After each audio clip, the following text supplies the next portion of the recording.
Rapport anatomo-pathologique.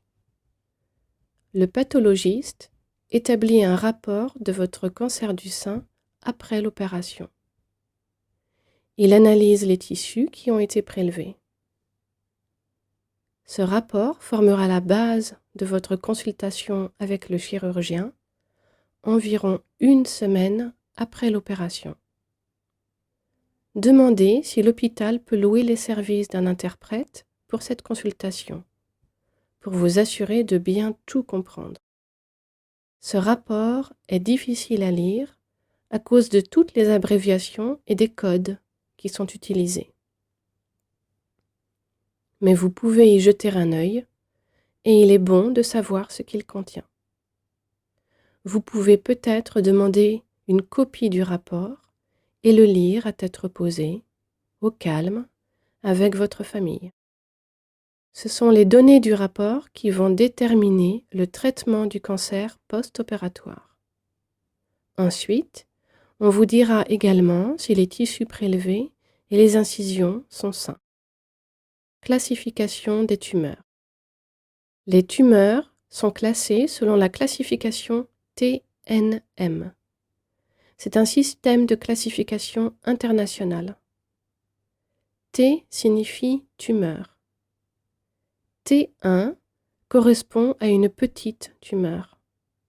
T2 correspond à une tumeur de 5 cm maximum. T3 correspond à une tumeur de plus de 5 cm. T4 correspond à une tumeur étendue ou à plusieurs tumeurs. N signifie ganglion ou nœud lymphatique. N0 signifie qu'aucun ganglion n'est atteint. N1 signifie que 1 à 3 ganglions lymphatiques sont atteints. N2 signifie que 4 à 9 ganglions lymphatiques sont atteints. N3 signifie que davantage de ganglions lymphatiques sont atteints. M signifie métastase. MX signifie qu'il est difficile de déterminer s'il y a des métastases ou non. M0 signifie qu'il n'y a pas de métastases. M1 signifie qu'il y a de nombreuses métastases.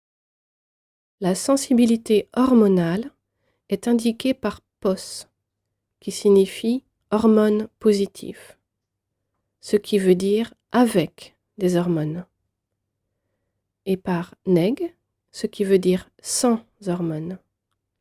Il s'agit des hormones estrogènes et progestérone. Très souvent, une tumeur a besoin de ces 2 hormones pour se développer. Sensibilité HER2 nœud. Cela fait référence à la protéine qui encourage la croissance des cellules cancéreuses. Les tumeurs agressives contiennent souvent cette protéine. Mais il y a des remèdes spéciaux contre ça. C'est le cas pour 15 à 30 femmes sur 100. Exemple d'un résultat suite à un rapport anatomopathologique.